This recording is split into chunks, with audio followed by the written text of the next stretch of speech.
Welcome to the deep dive. Glad to be diving in. We take stacks of info, distill it down for you, get you informed, maybe a laugh, some surprises. That's the goal. And today we're plunging into, well, one of life's biggest topics, death. Yeah. Profound. Often feared. Exactly. But our primary source today, it offers a perspective that's, well, it's really unique. Might just shift how you see it all. It's quite something. Our main guide is Death, an inside story, a book for all those who shall die. It's by Sadhguru Jogi Vasudev, came out in 2020. Yep. A substantial read, around 370 pages. It's right at that intersection, spirituality, self-development, philosophy. But it's not your standard fare in those genres. No, definitely not. It's not like a typical self-help book saying it's okay about loss. Or a dry philosophical text either. Right. Instead, it's this really captivating mix of mysticism, what he calls spiritual science, and some genuinely practical insights, all from a yogic viewpoint. And that's what makes it stand out, I think. Sadhguru just dives right into this topic most of us, shy away from. He really does. His whole mission seems to be to demystify death, to say, look, it's not this terrifying end. It's more like a transition, a transformation. Transformation, okay. And he argues pretty strongly that our fear, that deep-seated fear, it mostly comes from ignorance and from being so attached to just this physical body. So clinging to the physical. Exactly. So if you're curious about what happens after, or maybe exploring Indian philosophy, yogic ideas. Or just want to think about preparing for death more consciously. Then, yeah, this book gives you this really unparalleled lens. It challenges a lot. Okay, so let's unpack that. Sadhguru starts right off confronting our biggest fear. You feel that fear, that anxiety. Where does he begin? How does he suggest we start to move past it? Well, he really hammers home this idea. The fear isn't inherent to death itself. It's rooted in, like you said, ignorance. And this super strong identification we have with our physical selves. Just thinking we are the body. Precisely. So his core message is always, death isn't the end. It's a natural process, a change. He even says, and this quote is powerful, Yeah. Death is not a tragedy. Death is a tremendous possibility that life has offered you. Wow.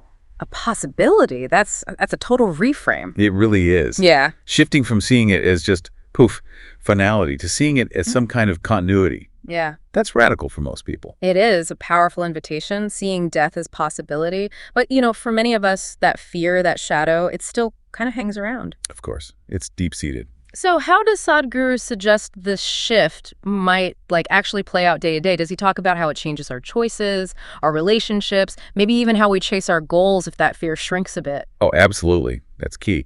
He suggests that really getting that death is natural, inevitable. It frees us from all the subtle ways fear kind of runs our lives. Like what, for example? Well, maybe you stop putting off the things that truly matter to you, or you engage more deeply with people because you know time is finite. Right. You value the present more. Exactly. Or you pursue your passions with more, intensity. Because when that fear of loss, losing a job, a relationship, even life itself, when that lessens, You're freer. you're much freer to engage with life consciously, fully, without that constant low hum of anxiety underneath. It's about living now, really living now, because you're aware life isn't infinite. That makes sense. So many daily worries, career stuff, even small things, they are often tied to that fear of loss or ending, aren't they? Subtly, yes, very much so. If that fear genuinely lessened, life could feel radically different. The whole texture could change. And Sadhguru, he doesn't just stop at changing the mindset, does he? He then gets into the actual workings of this transition. And the mechanics. What does that even mean, the mechanics of death from a yogic view? That sounds like a completely different operating manual for, existence itself. It kind of is. It's a very precise description, almost clinical, you could say, for something so mysterious. He introduces concepts that are fundamental in yoga. Like the subtle body, he describes it as this non-physical energy body, sort of a blueprint for the physical. The pranamaya kosha. That's the term, yes, pranamaya kosha. And then there are the layers of karma that build up. Which isn't just about actions, right? It's more... It's the energetic imprints those actions leave on our consciousness. That's how he puts it. And he talks a lot about life energies prana, the vital force that animates everything. Okay, so subtle body, karma, life energies. And he details meticulously what he says happens before death, during the moment, and after. Like right down to which energy centers detach first It's very specific. Wow. Does he differentiate types of death? He does. He discusses natural death, accidental death, suicide, and explains how, from this yogic perspective, these different ways of dying have varying spiritual consequences. It's like this intricate map of the whole transition process. This raises a really interesting point then. How does this yogic understanding, these mechanics, connect with, say, ancient traditions, like death rituals in India, for example? Yes. He goes into that in detail. He talks about specific Indian death rituals, cremation, practices like Pitru-Paksha, Shraddha. Things many people might just see as cultural customs. Exactly. But Sadhguru argues there's a specific logic or even a science behind them from the yogic standpoint. A science? How so? He claims these rituals aren't just symbolic. They are designed, quite specifically, to help the departed soul or the consciousness transition smoothly, to help it detach from the physical realm and avoid lingering. Lingering, like ghosts, or just energetic ties. More like energetic ties, preventing a clean break. The idea is these rituals actively assist that separation process. So for people familiar with those Indian traditions, the book sheds this whole new light on why these things are done. It gives them a sort of energetic rationale. That's fascinating, reframing cultural customs as like energetically functional. But for listeners who might be more skeptical, maybe approach traditions anthropologically, but how does he explain that science? Is it measurable conventionally, or is it more a science of consciousness? That's a great question. When Sadhguru says science here, he means inner science, yogic science. It's not about lab data in the Western sense. Right, not empirical proof. No, it's an understanding supposedly derived from centuries of, well, inner observation, deep meditative states. The claim is that these rituals work on the life energies and the subtle body we talked about. To help the soul move on. Yes, to facilitate its smooth journey. For instance, he explains cremation, especially doing it quickly after death. The yogic reason is apparently to rapidly release the life energies from their attachment to the physical body. So they don't get stuck, basically. Exactly. To prevent that lingering, which he says can cause distress both for the departed energy and for the living relatives. So it's not science with instruments, but a kind of science of energetic and spiritual mechanics, understood through yogic insight. Okay, so if death is this profound possibility, and it has these specific mechanics, then the next logical step Sadhguru addresses is preparation, right? How do we actually get ready for such a huge transition during our lives? Yes, exactly. How to prepare. What does he recommend? What practices lead to a graceful and conscious death? He focuses on several things. First and foremost, just cultivating a constant awareness of mortality itself. Facing it head on. Yeah, but not in a morbid way. More as a tool, a powerful tool, to live more fully now, like we touched on earlier. Makes sense. What else? Then he outlines specific meditative practices and lifestyle disciplines, things designed to refine your energy system, your consciousness. To have more control, maybe. The ultimate goal is exactly that, to ensure a graceful conscious death, where you have some awareness, maybe even some mastery over the process of leaving the body. Mastery. He even discusses the very rare concept of mahasamadhi. That's where a highly evolved yogi can supposedly choose to consciously, voluntarily dream the body at a specific time. The complete conscious exit. The pinnacle of conscious dying, according to this view. And it all connects back to another powerful quote he uses. What's that? Only when you are aware of the limited nature of life, the longing to know the limitless arises. So awareness of the finite pushes you towards understanding the infinite. That's the idea. Preparation is about cultivating that awareness and longing. Okay, so beyond the mechanics, beyond the preparation, what about the actual journey, the soul's journey? Afterlife, rebirth, these are huge concepts.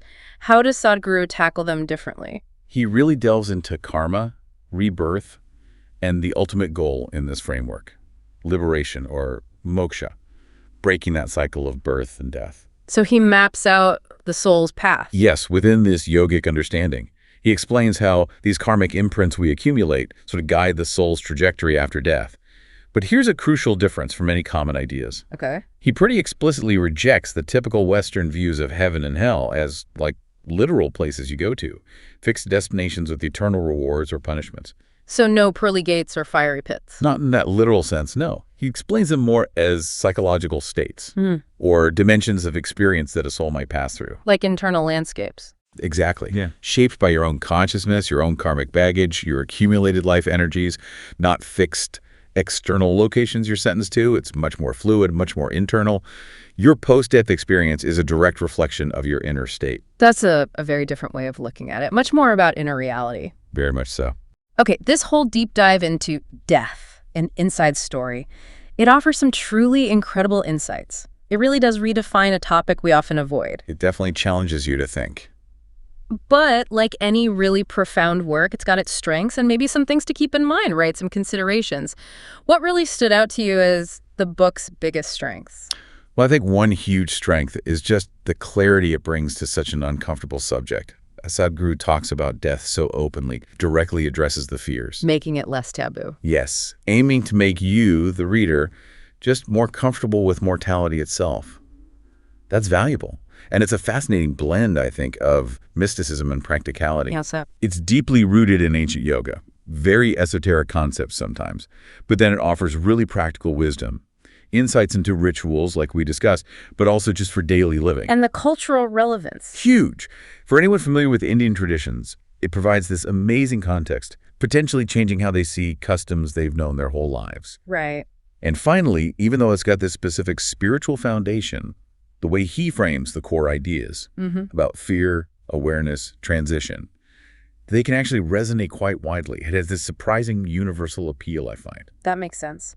On the flip side, though, for some listeners, parts of this might feel, well, challenging, maybe even inaccessible. What are the limitations or criticisms that sources tend to highlight? Yeah, definitely worth noting. A key one is that it can be highly esoteric if you're totally new to yogic philosophy. Concepts like soul journeys, karma, energy bodies. Exactly. Those bits might be hard to grasp or even accept without that background. Another big point. The book doesn't try to scientifically prove its claims in a conventional empirical way. Which could be a barrier for some. For sure.